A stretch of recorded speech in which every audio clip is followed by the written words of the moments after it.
Everett, how are you? How are things in the Oak City? Man, it's doing good, Eric. I tell you, and Jacob, man, I appreciate having you guys on the show. Well, folks, I'm excited, man. I have Chef Eric Gephart, also Jacob Lubbers is here to kind of demonstrate some of the top techniques to kind of have for the best cookout guys. I'm telling you, this is the season 4, and the weather is finally warming up. And so you know what that means. You know, it's like getting grilling. And so joining us just ahead of the Memorial Day are two nationally acclaimed barbecue chefs. And again, Eric and Jacob is here with us. And we got to talk about it, man. We talk about the newest, greatest gift grills that you have.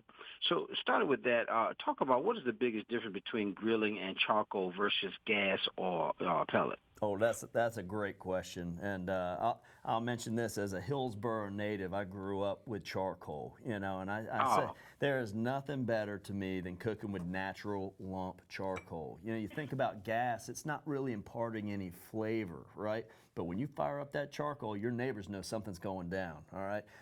And then if you're using pellets, well, that gives you some smoky flavor, but it doesn't really get over 400, 500 degrees. So this natural lump charcoal is going to impart better flavor for us, going to get the neighbors interested too, gonna get burn longer and burn hotter. So there's a lot of benefits to this. Picture a steak on top of that glowing ember, and it starts to drip down on there, and those drippings caramelize and get that blue smoke that barbecue is known for. And now we're seasoning our steak with its own drippings on the natural lump charcoal. Come on. I mean, that's as good as it gets.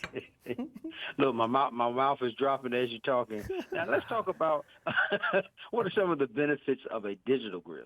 Yeah, let's talk about the digital grill. So I know a lot of people, when they think charcoal, it may intimidate them a little bit. They're thinking of, lighter fluid, charcoal chimneys, things like that. How do I get my temperature where I want it? Well, these make it easy, whether it's the Kamado Joe over here or the Masterbuilt.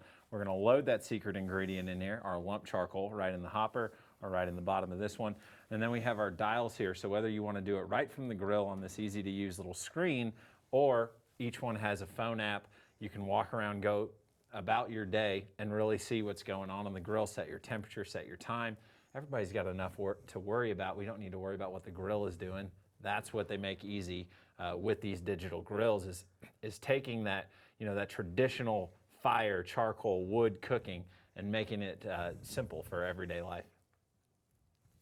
I got to tell you, I'm taking notes because, man, I'm glad you're demonstrating making it easier for me, because how can you make grilling easier, man? I'd be struggling sometimes. Yeah, well, 100%. And what do we struggle with? We struggle with when do I light the fire? How do I light the fire? Yep. How do I maintain a temperature or get there, go overshoot, undershoot?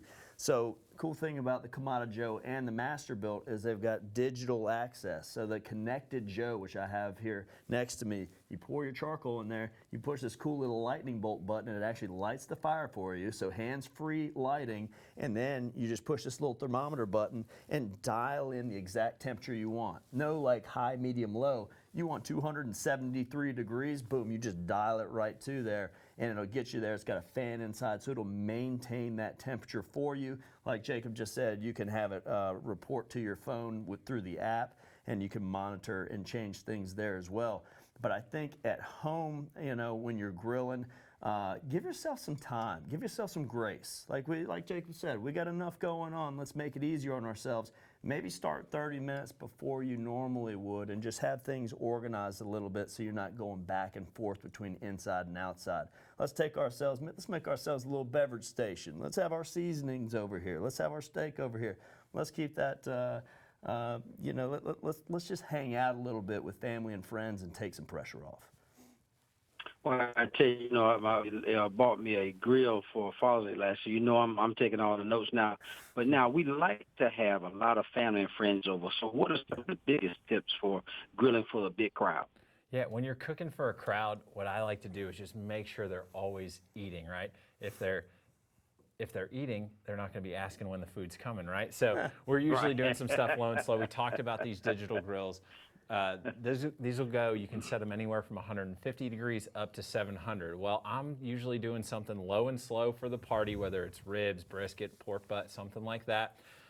Those meats take some rest time. So when I pull those off, the whole neighborhood's already smelled this thing. They're coming over, they're already hungry, right? So that's when I take that grill, I fire it up to some of those higher temperatures, 500, 600, 700 degrees, and let's get some quick bites out to the crowd, steak bites, wings, smoked cream cheese, some different things like that people are just going to be able to snack on, get those appetizers in and get them ready for the main show. Well, I got to tell you, man, you guys got to give us, where do we go for all these wonderful information? But before we do, each of you give me a best tip that you just want my audience just to remember anything about grilling. A recipe is just a guideline.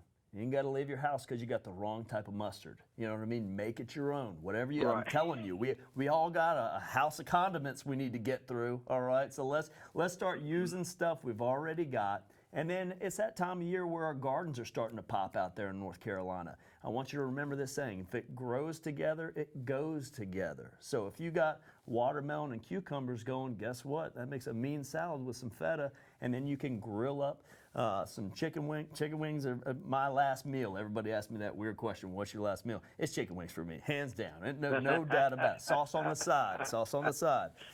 So that's my favorite. But use natural lump charcoal and use tools like a Kamado Joe Masterbuilt that are just going to make it easier to get out there, not just grilling on the weekends. We already own the weekends. I'm going after Monday through Thursday to bring that party vibe to the weekdays.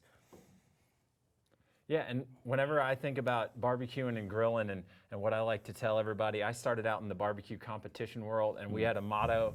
It was barbecue everything. We have a lot of hunters and fishermen that are on the team that are involved with us. So we want to do, everything from squirrel legs to red snapper, right, and everything in between. That'll make it fun. Use some ingredients that you're not used to. You'll figure it out. These grills make it easy, but bring some life to them. Use different ingredients like Eric was saying, and just try it out. Try everything. Jacob, I was about to ask you, being from Southern Indiana native, man, I was wondering what I see now. That's what turned that passion, that barbecue legacy for you. I see that. Yes, sir. Grew up on a farm, so that it wasn't, it wasn't just a hobby at that time. That's how we ate. So.